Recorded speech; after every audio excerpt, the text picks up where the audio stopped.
how can I really support this person, right? So one thing I like to do, whether it's going into a conversation via messenger or whether it is going into a sales call, like I always say, like, I have Taya with me, and she is actually a member of my advisor team, and we're going to have a pretty strategic conversation about sell by chat. I want to sort of call out the elephant in the room, and that is that a lot of practitioners and coaches are scared to have these conversations, right? They don't want to feel salesy. They don't want to feel pushy. They don't want to bug people. What are your thoughts on that? Yeah, I mean, I feel like that's like super normal, right? Especially when we're uncomfortable doing something, we are so resistant to doing it, especially when you're really not used to having these conversations and you don't want to show up, right? So the best like advice I can give with that, and just like starting off, is like really when you're having these conversations, show up like coming from a place of service.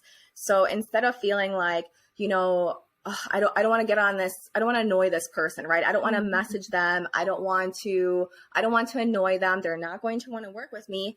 Shift your mindset, show up, like just don't be robotic and show up as a real human being. Like really have a real conversation and come from a place of service. So how can I really support this person, right? So one thing I like to do, whether it's going into a conversation via messenger or whether it is going into a sales call, like I always say, like always come from a place of service. So maybe ask yourself, even before you get on that call, like one thing I really like to ask myself is like, okay, detach from the outcome, but regardless of the conversation, how can I leave this person better than I found them?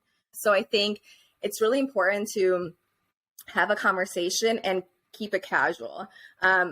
Just you can have the intention of, yes, I hope this person's a good fit and I really want to book them into a call, but be authentic and come from a place of, how can I serve this person, and detach from the outcome, regardless of what matters. So sometimes like what might even help start that conversation, instead of feeling like you're coming off so, pushy salesy, is like, you can use scripts. Scripts I think are great, but make it like use the script, but use it as a framework. I think scripts are super beneficial if you have them, just to make sure you're asking the right questions, but make it you. So treat it like you're talking to a friend. Don't offer like coaching and therapy and those, right? Keep it short and sweet, but have the conversation, like humanize it. So, ask the questions, but ask yourself, okay, how would I ask this? Say it out loud. Ask the question out loud before you're messaging it, right? So that way you're really, it's just so much more authentic and people can read it. Like when my friend texts me, I know how they're saying it,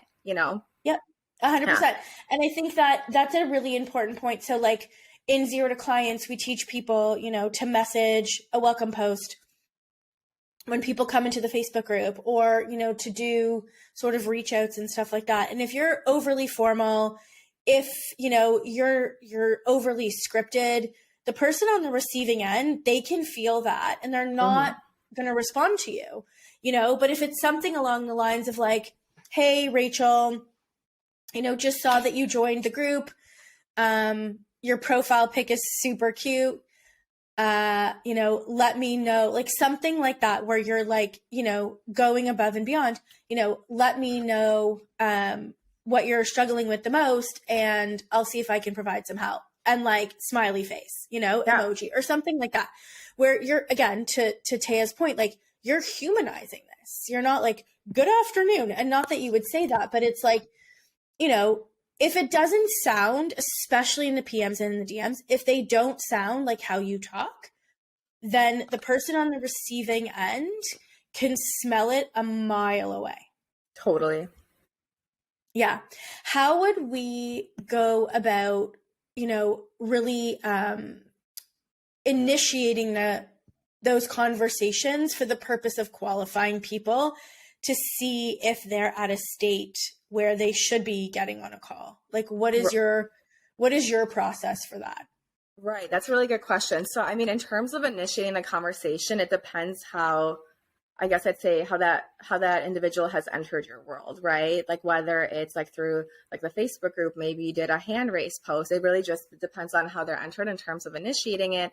But one thing I like to do, regardless of the situation, is just seeing like, you know, what's valuable for them, like what can I offer them, right? So it's really about starting that conversation, like, you know, I don't know, let's say someone joined your Facebook group, like, hey X, you know, thanks so much for joining my group.